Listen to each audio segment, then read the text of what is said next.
Aquí estamos nuevamente con ustedes y vamos a empezar esta serie de estudios bastante condensada de lo que sería el Evangelio según San Juan. Así que te pido que te prepares con tu Biblia y con tu cuaderno a mano para que me sigas en este estudio. Es una lectura inductiva en realidad del Evangelio de Juan. Vamos a rescatar algunos puntos importantes capítulo tras capítulo y la idea es poder cubrir todo el Evangelio de Juan completo hasta el día domingo. Así que hoy día vamos a cubrir a 5 capítulos. Dios quiera que lo logremos y quisiéramos tener esto en las manos del Señor, así que te invito a orar. Padre, te pedimos en el nombre de Jesús que nos ayudes y nos guíes para poder entender tu palabra y poder llevarla a nuestras vidas como siempre te lo hemos rogado, Señor. No queremos que sea algo de hombres, queremos que sea netamente y plenamente tuyo, Señor. Te agradecemos, Padre, y te ruego por todos los que están oyendo para que podamos juntos ser edificados en ti y que tu palabra transforme nuestros corazones y nuestras vidas en el nombre de Jesús. Amén y amén. Muy bien, el Evangelio según San Juan, ya quisiéramos tener con ustedes pues una idea principal del libro. La idea principal del libro se encuentra justamente aquí en el título Jesucristo, el Hijo de Dios. Así que lo que vamos a rescatar, lo que más vamos a rescatar en el transcurso de la lectura del estudio es eso, basado en el versículo 31 del capítulo 20. Por estas cosas, perdón, pero estas se han escrito para que crean que Jesús es el Cristo, el Hijo de Dios, y para que creyendo tengan vida en su nombre. Ya está. Esta es la idea principal del libro y por eso es que queremos estudiarlo, porque estamos en unas fiestas interesantes de Semana Santa y queremos que tú y yo tengamos claro el contexto de esta idea. Jesús, el Hijo de Dios, es el Cristo, ¿ok?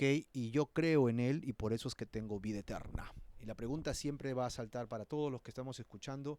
¿Tú también crees en Él? ¿Crees que Jesús es el Hijo de Dios? ¿Crees que Jesús es el Cristo? Bueno, vamos a ver una serie completa de 7 señales que quiero rescatar de este importante evangelio y una serie de más o menos 9 yo sois o 13 yo sois que son en total que vamos a poder encontrar en total de este libro, ¿ok? En este evangelio. Sí, 13 yo sois y 7 señales importantes con el cual nos vamos a ir agarrando durante el evangelio para ir bosquejando juntos el estudio que vamos a tener. Y lo primero que vamos a ver hoy día van a ser justamente una señal, ok, no, perdón, 3 señales y un yo soy. Jesús dice varias veces esta palabra yo soy y vamos a ir describiendo qué significa yo soy en el transcurso de esto. Así que 3 señales que vamos a rescatar el día de hoy. Vamos al capítulo 1 del Evangelio según San Juan.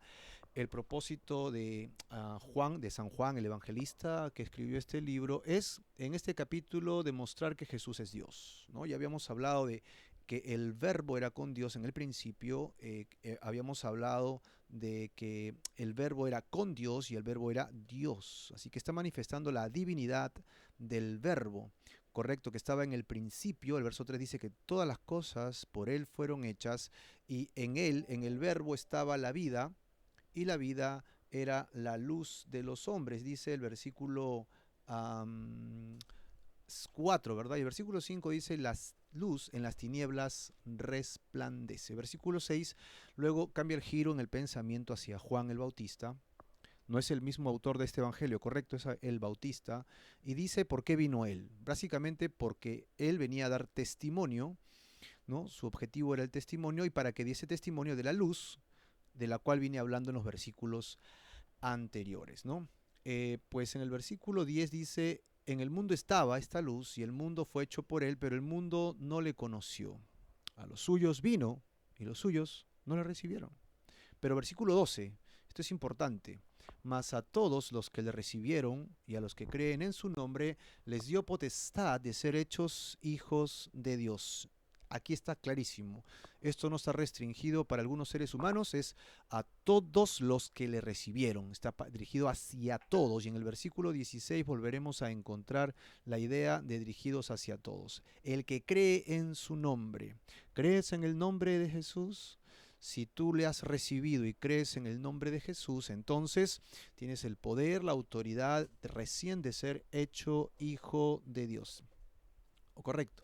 Y entonces el versículo 13 afirma y reafirma el hecho de que los que son hechos hijos de Dios son engendrados directamente por Dios y no por seres humanos, ¿no? No de voluntad de sangre ni de voluntad de carne. El versículo 14 al 18 dice quién es ese verbo. Y en una lectura anterior ya habíamos definido que el verbo era Jesús, porque dice, y aquel verbo fue hecho carne. Por favor, regresa conmigo al versículo 1 nuevamente, y es este verbo hecho carne, es justamente este verbo que era en el principio, este verbo que era con Dios y este verbo que era Dios. Así que cuando habla el versículo 14 del verbo que fue hecho carne, está hablando nada más ni nada menos que del Señor Jesucristo. El Señor Jesucristo fue hecho carne entre nosotros y Juan dice que vivió, moró, habitó entre nosotros y él vio su gloria como la del único Hijo de Dios lleno de gracia, lleno de verdad. Y luego regresa a la idea de Juan, el verso 15, dice que él dio testimonio, Juan el Bautista, y clamó diciendo, este es de quien yo decía, el que viene después de mí era antes que yo, ¿verdad? Versículo 19. Este es el testimonio de Juan el Bautista. Cuando los judíos vinieron y se le acercaron, ¿no? Los levitas, los sacerdotes, tú eres el Mesías, tú eres el Cristo, y el versículo 20 dice, no, yo no soy el Mesías, yo no soy el Cristo, ¿ok? Entonces ellos le decían, entonces, ¿quién eres tú? Versículos del 21 al 22, ¿no? Y el versículo 23 dice, yo soy la voz de uno que clama en el desierto. Y este es mi clamor, en otras palabras, ¿no? Dice, enderezad el camino del Señor, como dijo el profeta Isaías. La labor de Juan el Bautista era de un anunciador, un heraldo que venía delante del rey anunciando los propósitos del rey, ¿no? Los propósitos del reino y del rey. Y los que habían sido enviados eran de los fariseos y le preguntaron y le dijeron, entonces, ¿por qué bautizas? Y el versículo 26 dice, yo bautizo con agua, pero viene uno más grande que yo, que ni siquiera soy digno de desatar sus calzados. En el versículo 29, Juan ve a Jesús y hace la declaración que muchos de ustedes han escuchado seguramente vez tras vez, que dice, he aquí el Cordero de Dios. Versículo 29 dice que al siguiente día de lo que estaba sucediendo acá, vio Juan, el Bautista, obviamente, a Jesús que venía a él y le dijo, he ahí, ¿no? He aquí el Cordero de Dios, y continúa, que quita el pecado del mundo. Este es de aquel que yo le dije que era antes que yo y más grande que yo, ¿verdad? Y también dijo el versículo 32, diciendo, vi al Espíritu que descendía del cielo como paloma y permaneció sobre él, ¿verdad? Así que el testimonio de Juan el Bautista es, yo venía diciéndole a todos ustedes que el Mesías había de venir y ahora el Mesías ya vino. ¿Quién es este que está aquí? Porque él es el enviado. Yo ya vi el testimonio, yo ya vi las señales que él dio que me fueron dadas para definir quién era el Mesías. Este es el Mesías, el Hijo de Dios, y además es el Cordero de Dios que quita el pecado del mundo. Todos los judíos que conocen la fiesta de la Pascua entienden muy bien que es necesario que un cordero, sea sacrificado por el pecado de toda la nación. Y cuando le pone esta alusión a Jesús, es interesante porque está diciendo que Jesús con su sacrificio quitaría el pecado de todo el pueblo. Obviamente esto se iba a expandir a todas las naciones, incluso los no judíos, conocidos como gentiles, quienes somos nosotros. Entonces aquí está la declaración de Juan el Bautista, es poderosísima en su tiempo, porque todo el mundo decía, ¿cómo va a ser él un cordero de Dios? El cordero es único, solamente el Pascual, ¿quién es él? ¿No? Para ellos era una sonaja en la cabeza que le golpeaba y lo dejaba, pero ¿de qué está hablando? Y a continuación, el versículo 35 habla del siguiente día. Al siguiente día, dice, ¿verdad?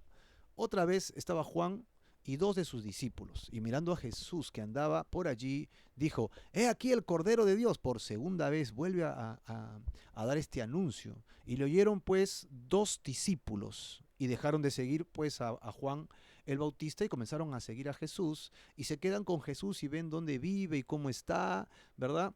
Y uno de ellos era conocido con el nombre de Andrés, versículo 40.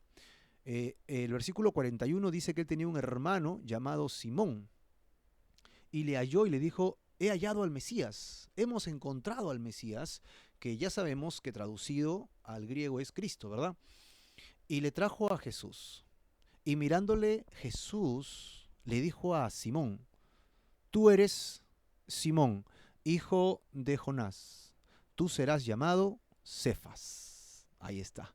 Tenemos que Simón ahora tiene un nuevo nombre que significa Cefas, que quiere decir Pedro. Así que en el transcurso de la Biblia vas a encontrar estos tres nombres que se le van a dar alusión siempre a el mismo personaje. Ya conoces los tres nombres de Pedro, ¿no? Ya, si no los conocías, apúntalos ahí para tu crucigrama tal vez. Simón es igual a Cefas e igual a Pedro.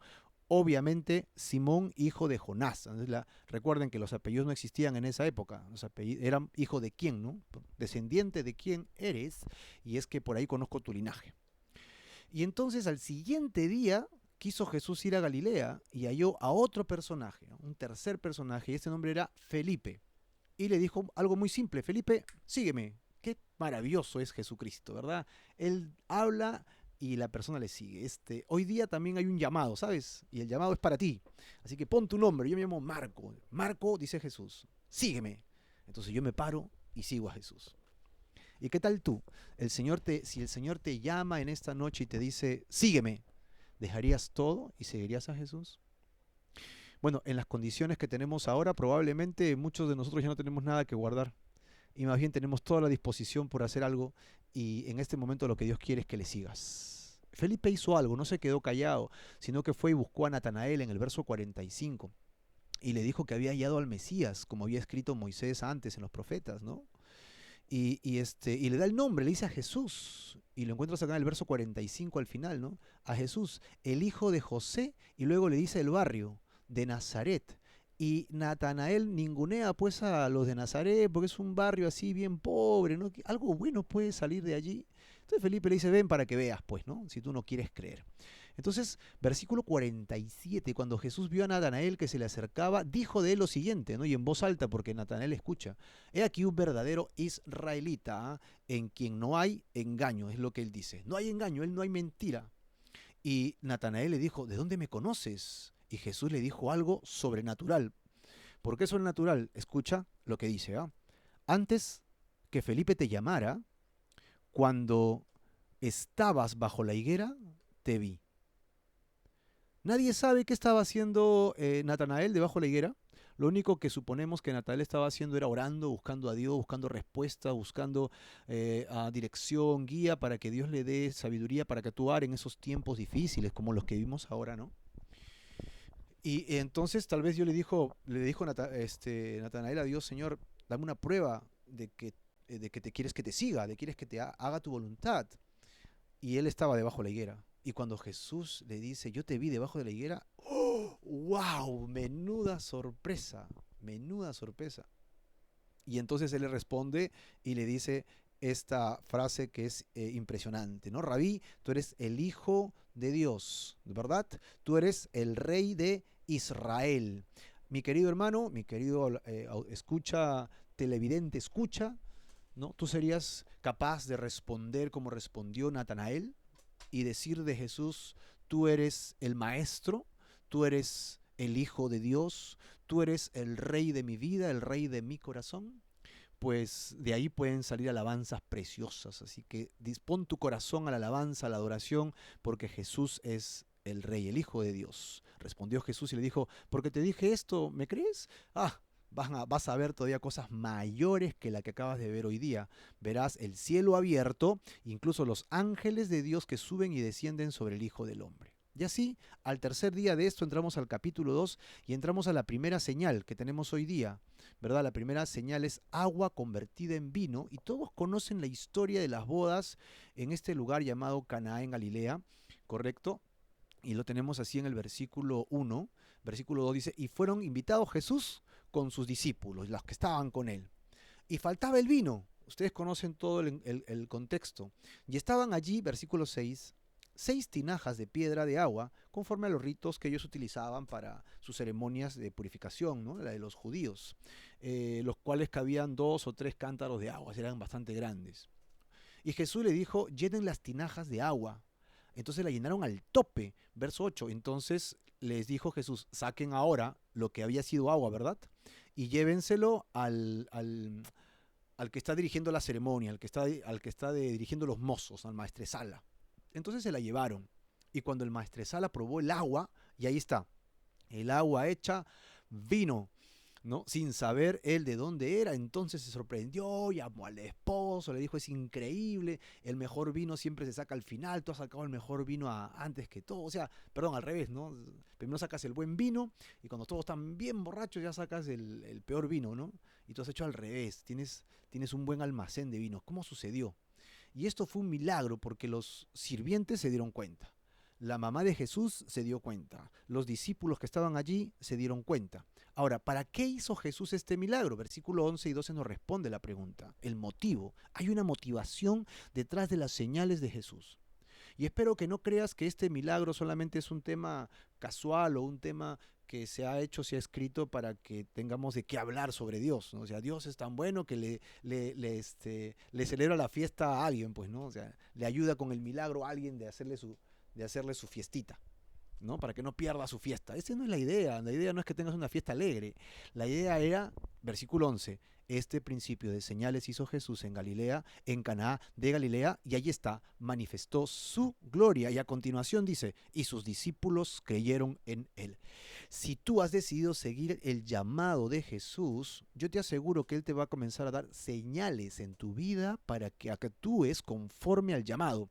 Y tu corazón venga a él y le crea y comiences a caminar en la voluntad de Dios. Después de esto, nuevamente descendieron a Capernaum. Versículo 13.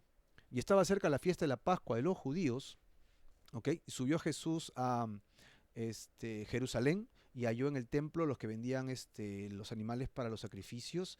El verso 15 dice que hizo un azote, echó fuera del templo a todos, ¿verdad? Y a las ovejas y a los bueyes, y los esparció las monedas de los cambistas y volcó las mesas y dijo a los que vendían de esta manera: quiten de aquí esto y no hagan de la casa de mi padre, ¿no?, un mercado, ¿no? No hagan de la casa de mi padre casa de mercado. Eso es una cosa pero fuertísima que hizo Jesús aquí del versículo 13 en adelante, ¿no?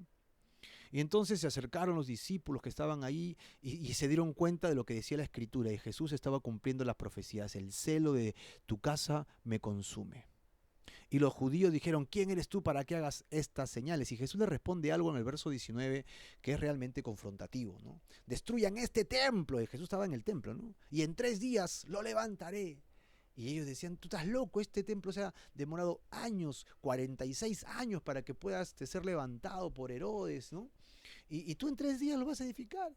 Pero nadie entendía que realmente esto lo decía Jesús con relación a sí mismo, ¿no? El versículo 22 dice: por tanto, cuando resucitó entre los muertos, sus discípulos se acordaron de lo que había dicho. El versículo 21 dice: él hablaba del templo de su cuerpo. Así que Jesús lo que estaba diciendo ahí era una profecía. La profecía es: yo voy a morir, pero al tercer día voy a resucitar de entre los muertos. Y entonces, capítulo 3, encontramos ahora un diálogo. Jesús ya está trabajando, está ministrando, está haciendo la obra del Padre en la tierra, su propósito morir en la cruz. Él está llevando la carga del ministerio, tiene discípulos que le están siguiendo, ya no está solo. Y en el capítulo 3 encontramos a Jesús, ¿ok?, ya con sus discípulos, con un encuentro nocturno con un personaje. Su nombre, Nicodemo. Era un principal, o sea, un líder entre los judíos. Y este vino a Jesús de noche y le dijo: maestro o rabí, ¿verdad? Sabemos que has venido de Dios como maestro, porque nadie puede hacer las señales. Y otra vez la palabra, ¿verdad? Señales que tú haces si Dios no está con él. Y entonces Jesús le responde y le dice: de cierto te digo que el que no naciere de nuevo no puede ver el reino de Dios. Y Nicodemo levanta los hombros y no entiende nada. Le dice: ¿cómo es posible esto? Y Jesús le dice, y le va a comenzar a dar ideas de qué significa nacer de nuevo para entrar al reino de los cielos. Ojo, tienes que nacer de nuevo para entrar al reino de los cielos. Y repito, tienes que nacer de nuevo para entrar ¿a dónde? Al reino de los cielos. Si no naces de nuevo, por lo tanto, no entrarás al reino de los cielos. Entonces Nicodemo dice: ¿tengo que volver a nacer? No, pues, le dice Jesús, te voy a explicar. De cierto te digo que el que no naciere de agua y del Espíritu, dice el versículo 5, no puede entrar en el reino de Dios. Lo que es nacido en la carne, carne es, pues, pero lo que es nacido de espíritu, espíritu es. Es decir, hay dos nacimientos. El primer nacimiento es el que naces por tus padres, es un nacimiento carnal. Todos hemos nacido por allí, pero hay un segundo nacimiento y este nacimiento es por el Espíritu. Así que si tú estás conmigo escuchándome ahorita, efectivamente has nacido de carne, pero yo no sé si has nacido del Espíritu. Porque el que es nacido del Espíritu Santo, en mayúscula, es nacido del Espíritu de Dios. Así que no te maravilles que te dije que tienes que nacer de nuevo. Y nadie sabe cómo sucede esto, es como el viento que sopla y te choca en la cara y tú no sabes ni de dónde vino ni a dónde va. Eso es algo inexplicable realmente porque el nacer de nuevo es una obra de Dios, del Espíritu Santo de Dios en el ser humano. Está en la condición del arrepentimiento y el venir a Dios. Y entonces Nicodemo otra vez levanta los hombros más alto y le dice, no entiendo, no capto lo que me dices. ¿Cómo puede hacerse esto? Verso 9. Y entonces Jesús le responde, le dice, eres tu maestro en la nación de Israel, porque era un principal, no era cualquier tipo, era una persona muy preparada en el tema de la ley, ¿no? Le dice, de cierto te digo que lo que sabemos hablamos y lo que hemos visto testificamos, y tú no recibes mi testimonio. Si te he dicho cosas terrenales y no las crees y no las entiendes, entonces ¿cómo será si te explico lo espiritual? Aquí está, ¿no? Si nosotros queremos entender las cosas de Dios, vayamos a lo simple. Empecemos por ahí, ¿no? Querramos entender pues el Apocalipsis, ¿no? Daniel y esos libros tan profundos. Si todavía no entendemos lo natural, primero vayamos a lo básico, entender lo que Dios tiene para nosotros y partamos de allá, de ese punto, ¿no? Y caminemos paso a paso, ¿no? Y lleguemos a nuestros destinos que Dios nos va a ir iluminando y dándonos luces para entender su palabra. Nadie subió al cielo, dice el verso 13, sino el que descendió del cielo, el Hijo del Hombre que está en el cielo. Y luego le da otro ejemplo que Nicodemo sí conoce, él conoce la Escritura y cita la Escritura a Jesús, ¿no? Y se va al Antiguo Testamento y le dice a la ley y le dice, como Moisés hizo algo. Él dijo, sí, esa sí la conozco, esa sí la conozco. Moisés levantó una serpiente en medio del desierto para que cuando sean picados por las serpientes del desierto ardientes, todo el que veía esa serpiente levantada ahí, Moisés la levantó, entonces Dios lo sanaba. Y Jesús le dice, sí, esa. Así es necesario que el Hijo del Hombre sea levantado. ¿Recuerdas cómo acabó el texto anterior? En 3 días resucitaré, ¿no? Otra vez, el Hijo del Hombre ha de morir. Y cuando el Hijo del Hombre muera, ¿dónde es puesto? En el Gólgota, ¿recuerdas? ¿Sí? En una cruz fuera de la ciudad. Todo el mundo podía ver hacia afuera y veía 3 crucecitas. La del medio era de Jesús. Así que si la persona ponía sus ojos en el Hijo del Hombre que es levantado, así como la serpiente fue levantada, entonces tendrá vida eterna. Versículo 15. Para que todo aquel que en él cree no se pierda, mas tenga vida eterna. Jesús será levantado en la cruz para ocupar nuestro lugar de castigo y todo aquel que ponga su fe en esa cruz tendrá vida eterna. Querido amigo, ¿has puesto tu fe en Jesús? ¿O tu fe todavía está en las cosas de este mundo? Si ya está en Jesús, te felicito porque tienes vida eterna. Y si no has puesto tu fe completa en el Señor, entonces hoy día es un buen momento para hacerlo. ¿Por qué? Versículo 16. Porque de tal manera te ha amado Dios a ti, ¿no? Al mundo dice, yo estoy hablándolo ya como si fuera dirigido, ¿verdad? Que ha dado a su Hijo unigénito para que todo aquel que en él cree no se pierda, mas tenga vida eterna, porque no envió Dios a su Hijo al mundo para condenar al mundo, sino para que el mundo sea salvo por medio de él.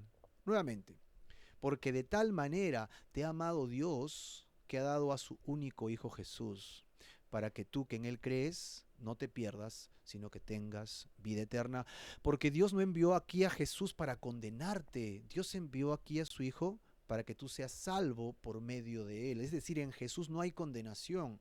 Donde hay condenación es en la ley, en el quebrar la ley de Dios. Y tú y yo la hemos quebrado. En otras palabras, estamos fritos, pescaditos. Nuestro pecado nos precede y nos condena ante los ojos de Dios.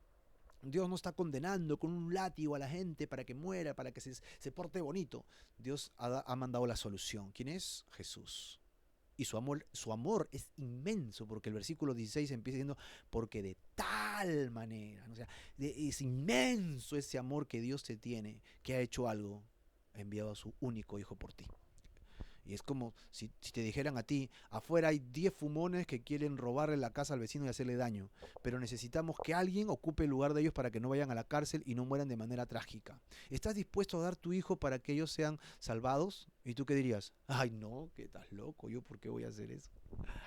No, ellos que paguen sus pecados, ellos han hecho eso tan malo, yo no tengo nada que ver en eso. Pero es exactamente el amor que tiene Dios por ti. Jesús no tiene ninguna culpa y él ha vivido en total santidad delante del Padre, pero el Padre entregó al Hijo en tu lugar para que tú no padezcas muerte eterna y perdición. Ese es el amor que Dios te tiene. ¿Qué tienes que hacer? Verso 18, creer. Porque en el que en él cree, ya no es condenado, pues. La condenación termina. Pero el que no cree, en tiempo presente continuo, ya ha sido condenado. Ya estás condenado, ya tú y yo estamos condenados. ¿Qué cosa nos libera de la condenación? Creer en el Hijo de Dios. Pero el que no cree ya ha sido condenado porque no ha creído en el nombre del único Hijo de Dios. ¿Y cuál es la condenación, Marco? El versículo 19 de Juan responde, y esta es la condenación, que la luz de Dios, recuerdan el capítulo 1 al comienzo, la luz vino al mundo y los hombres, ¿qué amaron? ¿La luz o las tinieblas?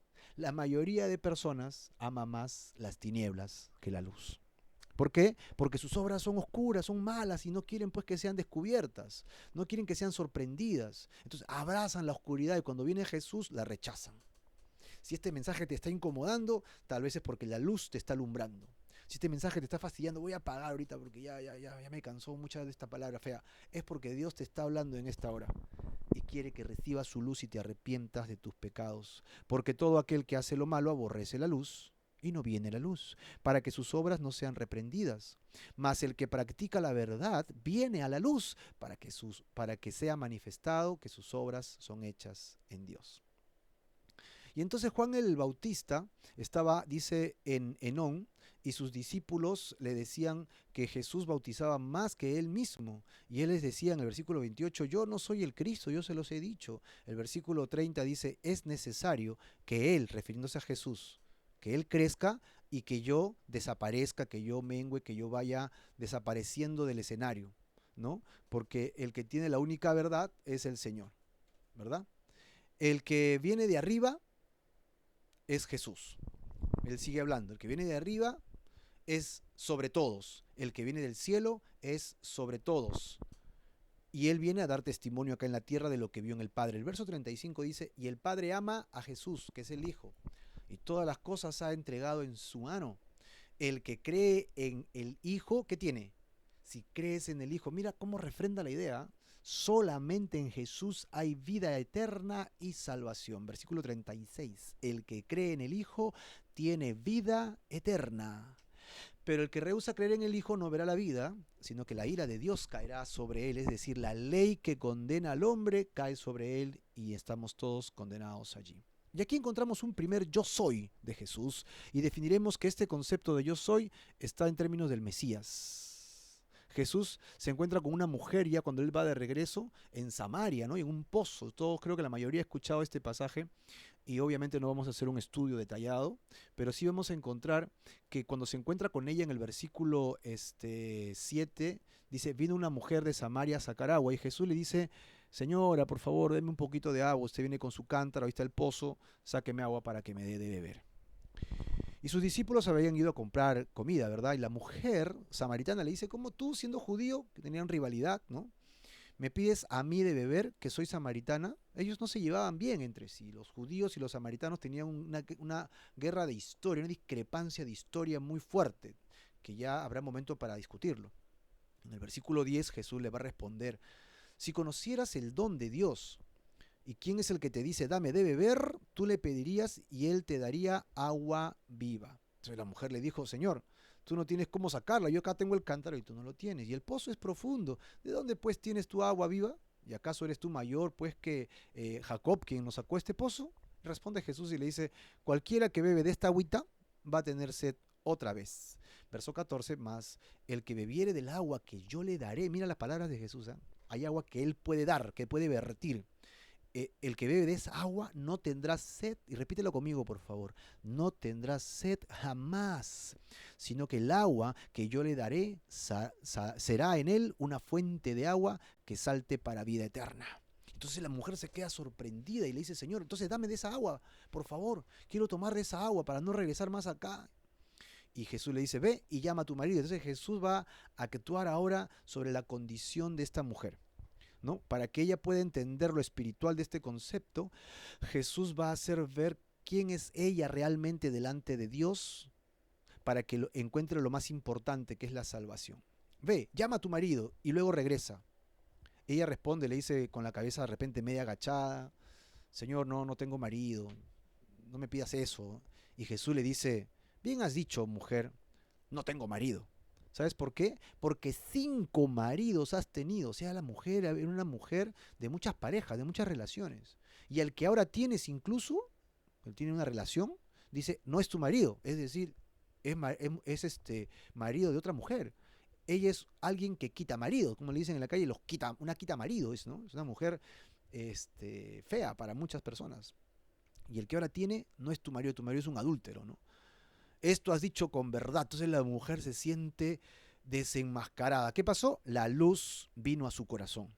Y ella podría haber dicho, ¿a ti qué te importa? ¿Tú qué te metes en mi vida? Es decir, hubiera tapado su pecado y hubiera rechazado la luz. Pero mira la respuesta de ella. Me parece que tú eres profeta. Verso 20.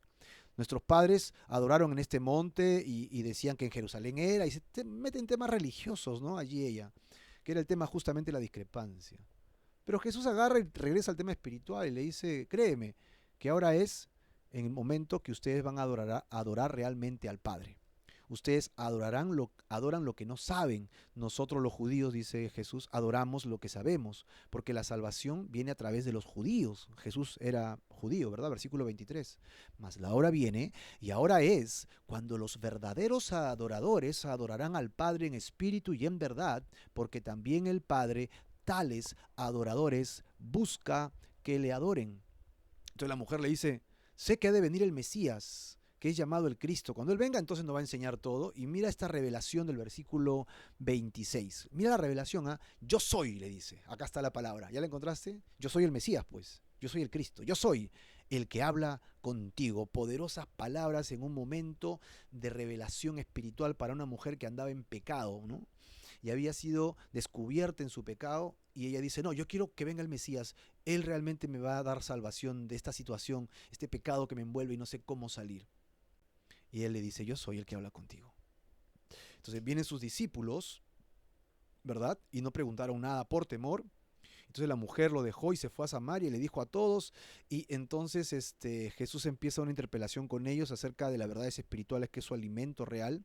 Y luego ella regresa con toda la gente de Samaria y Jesús les predica a todos los samaritanos que vinieron y creyeron en Jesús, ya no solo por las palabras de la samaritana, sino ahora por las palabras de Jesucristo mismo, ¿no? Verso 40, entonces vinieron los samaritanos a él y le rogaron que se quedase con ellos. Y se quedó allí 2 días. Y creyeron muchos por las palabras de él y decían a la mujer, ya no creemos solamente por tu dicho, porque nosotros mismos hemos oído y sabemos que verdaderamente este es el Salvador del mundo, el Cristo. Aquí está la primera señal que hemos tenido, era el agua en vino. Ahora hemos tenido el primer yo soy de una serie de 13 yo sois que vamos a encontrar, ¿correcto? Y tenemos la segunda señal, Jesús sana al hijo de un noble. En el versículo 43, 2 días después que salió de allí y fue a Galilea, ¿no? Vino un hombre, versículo 46. Vino Jesús otra vez a Caná de Galilea, donde había convertido el agua en vino, y había en Capernaum un oficial del rey, una persona que trabajaba para el rey, cuyo hijo estaba enfermo. Y cuando vio que venía Jesús se acercó para que lo sanara, ¿no? Para sanar a su hijo. Entonces Jesús le dijo, si no viereis las señales y prodigios no creeréis. Y el oficial del rey le dijo, Señor, desciende antes que mi hijo muera. O sea, el hijo estaba en casa postrado y Jesús no fue, le dijo simplemente que tenía que recibir las señales para creer. Y Jesús le dijo, ve, tu hijo vive. Y mira esta frase que continúa, y el hombre creyó la palabra que Jesús le dijo y se fue. Mi querido hermano, esta noche estás llamado a creer, estás llamado a creerle al Señor. Yo te pido en el amor de Cristo que le creas de todo tu corazón, que le entregues tu vida y creas que Él puede sanarte a ti y a tu familia y a tus hijos. Y cuando Él se fue, le preguntó a sus siervos qué había pasado y en el versículo 53 le dicen, tu hijo vive. Y ya no solo creyó él, porque él les dijo, yo le pedí a Jesús y coincide la hora y él fue sanado en el momento que Jesús lo dijo y creyó él con toda su casa. Esta segunda señal hizo Jesús cuando fue de Judea a Galilea. Así que tenemos la segunda señal. ¿no? Que Jesús sana al hijo de un noble y entramos al capítulo 5 con la tercera señal. Jesús sana a un paralítico en Betesda. Esta acción va a desencadenar muchas acciones y muchos discursos de Jesús. Así que, si no me equivoco, son 1 o 2 capítulos más que siguen como consecuencia de lo que va a pasar en este momento. Así que estate atento porque es importante este capítulo. Ok, subió Jesús nuevamente a Jerusalén y versículo 2 dice, y hay en Jerusalén cerca de la puerta de las ovejas un estanque llamado en hebreo Betesda, con 5 pórticos. Y en esto yacía una multitud de enfermos, entre ellos ciegos, cojos, paralíticos y tal vez también con coronavirus, no queremos decir eso, ¿no? Que esperaban el movimiento del agua para ser sanados. Y había allí un hombre que tenía 38 años y estaba enfermo, verso 5, verso 6. Cuando Jesús lo vio acostado y supo que llevaba ya mucho tiempo así, le dijo, hey, ¿quieres ser sano? Señor, le respondió, no tengo quien me ayude para que pueda recibir esta sanación. Y Jesús le dijo, levántate, toma tu lecho y anda. ¿Y qué hizo el paralítico? Versículo 9. Obedeció, mira, y al instante aquel hombre fue sanado. Y tomó su lecho, es decir, su camilla, ¿verdad? Su camilla donde estaba echado, y anduvo. Y era día de reposo, o sea, era Shabbat, era sábado, día de descanso, no podían hacer nada. Y los judíos habían aumentado exageradamente ciertas acciones a la ley, ¿no? ¿Y cuáles eran las acciones que habían juntado? Que tenían que no hacer nada, ni siquiera cargar su camilla. Así que Jesús le pide algo en contra de la religión judía y sus tradiciones. No en contra del principio de la ley. El principio de la ley es reposa para que busques a Dios. No estés pensando en el negocio, en el trabajo. Reposa, desconéctate y busca a Dios. No quiere decir que no hagas nada. Lo que quiere decir es no estés buscando que hacer trabajo. Busca el tiempo para Dios. Esa es la idea del Shabbat, del espíritu del Shabbat. ¿Y qué habían hecho los de la ley, los fariseos y todos los estudiantes de la ley? Habían convertido eso en una carga terrible. Quisieron traducir lo que significa descanso y añadieron leyes que decían qué significa descanso. Descanso significa no hacer ladrillo, no hacer aquí, no hacer allá. Y pues llegaban a absurdos ya con relación a esto. O sea, si tú caminas tanta cantidad de pasos y sudas, ya estás trabajando, estás en pecado. Eso no es el espíritu de la ley. Pero para efectos del pueblo, lo que decían los sacerdotes era la palabra de Dios. Entonces, pues ellos decían, si no cargo mi camilla, no la cargo y se acabó. Pero Jesús le pide algo en contra de eso. ¿Qué le dice? Toma tu lecho, toma tu camilla y anda en día de reposo. Y él hizo esto. Y los judíos le dijeron a aquel que había sido sanado, es ilícito que hagas esto. ¿Quién te ha pedido? Y él le dice, no me acuerdo, me sanó y se fue, y yo no sé quién es. Verso 14. Y después le halló Jesús en el templo y le dijo, mira, has sido sanado. Así que no peques más, para que no te venga alguna cosa peor. Este concepto es poderoso y se vuelve a repetir en el capítulo 8, cuando vamos a encontrar otro efecto muy, muy importante de la acechanza de los fariseos contra Jesús, y Jesús repite las mismas palabras con la persona que había sido liberada y sanada. En este caso, lo que le está diciendo es, Dios ya hizo algo en tu vida, no retomes los caminos del pasado, arrepiéntete, deja toda la forma de vida anterior y regresa al camino del Señor. Ven nuevamente a los caminos de Dios. Mira, has sido sanado. Mira, Dios te está tocando hoy día para que tú encuentres vida y salvación. Amén. Así que ya no sigas en pecado, no peques más. Porque si haces eso, abres puertas a las tinieblas para que vengan y quieran destrozar tu vida, para que no te venga alguna cosa peor. Y el hombre se fue y en lugar de dar gracias, por temor a los judíos, va y les avisa. Jesús, Jesús, lo acusa, ¿no? Y entonces ellos vienen ante Jesús. ¿Ok? Le dicen, ¿cómo es posible que hagas estas cosas? Y Jesús le dice en el verso 17, mi padre hasta ahora trabaja y yo también trabajo. Entonces los judíos quisieron hacer algo, versículo 18, quisieron matarle, pero no querían, quisieron matarle, mira, no solo porque el día sábado, y ahí quiero recalcar esta frase importante del Evangelio según San Juan en este capítulo, versículo 18, no solo porque quebrantaba el día sábado, y si hubiera comillas en esos tiempos hubieran puesto quebrantaba, ¿no? Porque en realidad no estaba quebrantando Jesús el día sábado, sino que estaba quebrantando las leyes del hombre que habían transcrito lo que significaba el Shabbat. Correcto. Y les dice, mi padre trabaja, y yo cómo no voy a trabajar si hay un creyente que está enfermo y necesita ser sanado. Claro que lo sano. yo no estoy trabajando allí, y él tampoco está trabajando, pero él no entró en entredichos, simplemente lo hizo y va a comenzar a aprovechar esta situación para hacer unos discursos poderosísimos. Sino que lo querían matar, versículo 18 en la segunda parte, sino que también lo querían matar porque decía que, ahí está, esta frase, le he subrayado y le he puesto en negrita, no sé si la llegas a ver conmigo en tu pantalla o si no en tu Biblia. Dios era su propio Padre. Jesús decía, Dios es mi propio Padre. ¿Y qué entendían los judíos de esa época cuando Jesús decía que Dios es mi Padre? ¿Sabes lo que entendían? Que Jesús se hacía él mismo igual a Dios. Regresamos al capítulo 1, versículo 14, cuando hablaba de que él era el verbo, estaba con Dios, era con Dios y se hizo carne. Dios se hizo carne y habitó entre nosotros. Jesús ahora, ya un hombre adulto, parado frente a los seres humanos y les dice, yo soy Dios. ¿Por qué? Porque le dice, Dios es mi Padre. Decían los judíos, él dice que es Dios, agarren piedras, es blasfemia, decían ellos, maten a Jesús. Pero Jesús era popular, estaba agarrando popularidad y no podían hacer esto en público, así que tenían miedo a hacer esto de manera pública. Y entonces Jesús comienza a responderles, no puede el Hijo hacer nada por sí mismo, sino lo que ve hacer al Padre, y mayores obras que éstas les mostrará, porque como el Padre levanta a los muertos y les da vida, y le comienza a decir para qué vino, ¿ok? Así también el Hijo a los que quiere les da vida. O sea, Jesús tiene el poder para dar vida incluso a los muertos, porque el Padre a nadie juzga. ¿A quién le dio el poder de juzgar? Ahí está, sino que todo el juicio dio al Hijo, para que todos honren al Hijo como lo hacen con el Padre. Otra vez Jesús se pone al nivel del Padre Celestial. De cierto os digo, el que oye mi palabra, por favor escucha bien, estamos hablando las palabras literales de Jesús. El que oye mi palabra y cree al Padre, estoy parafraseando aquí, y cree al que me envió, vuelvo a leer, de cierto les digo, el que oye mi palabra y cree al que me envió, tiene algo.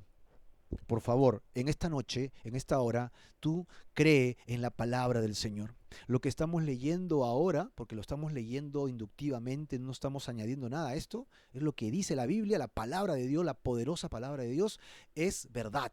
Jesús viene convirtiendo agua en vino. Jesús viene sanando al hijo de un noble, ha sanado a un paralítico imposible, más de 40 años paralítico, lo ha sanado, hace cosas imposibles, son verdaderas y ciertas, y ahora viene diciendo, yo soy hijo de Dios. Si tú crees estas palabras y crees al Padre quien envió a Jesús, entonces tienes vida eterna.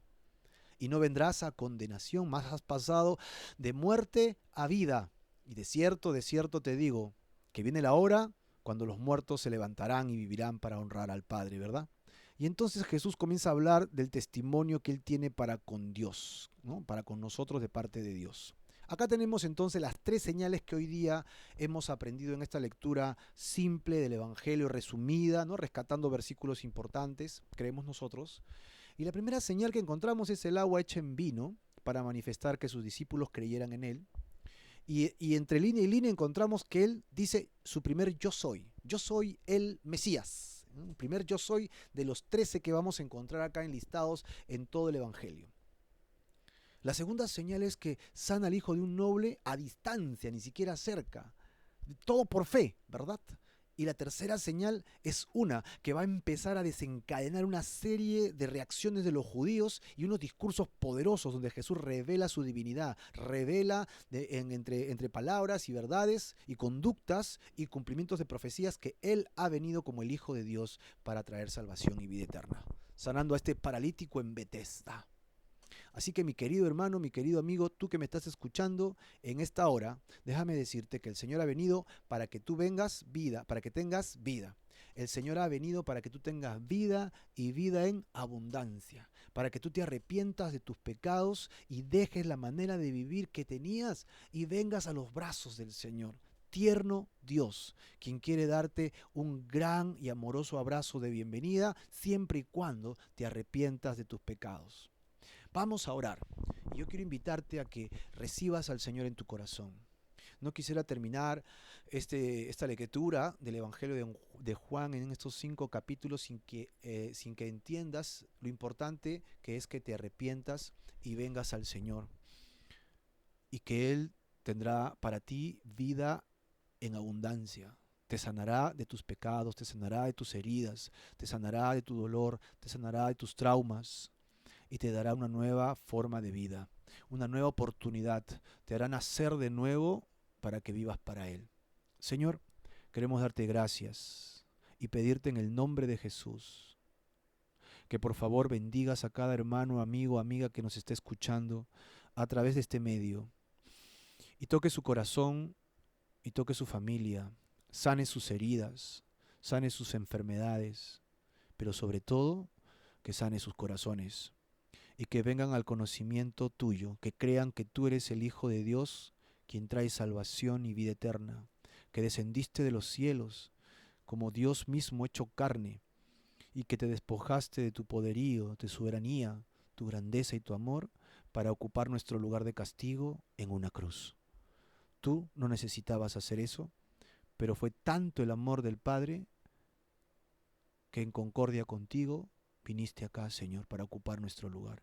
Creemos en eso y nos arrepentimos de nuestros pecados y vamos a intentar no volverlos a cometer, Señor, porque solamente tú traes vida y paz.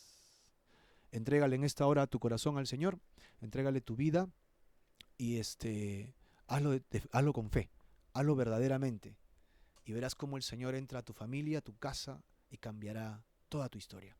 Dios te bendiga y estaremos pronto comunicándonos para poder seguir con los estudios. Te invito al día de mañana viernes que continuaremos y el día domingo con la resurrección de Jesucristo en el Evangelio según San Juan. Dios te bendiga. Nos vemos.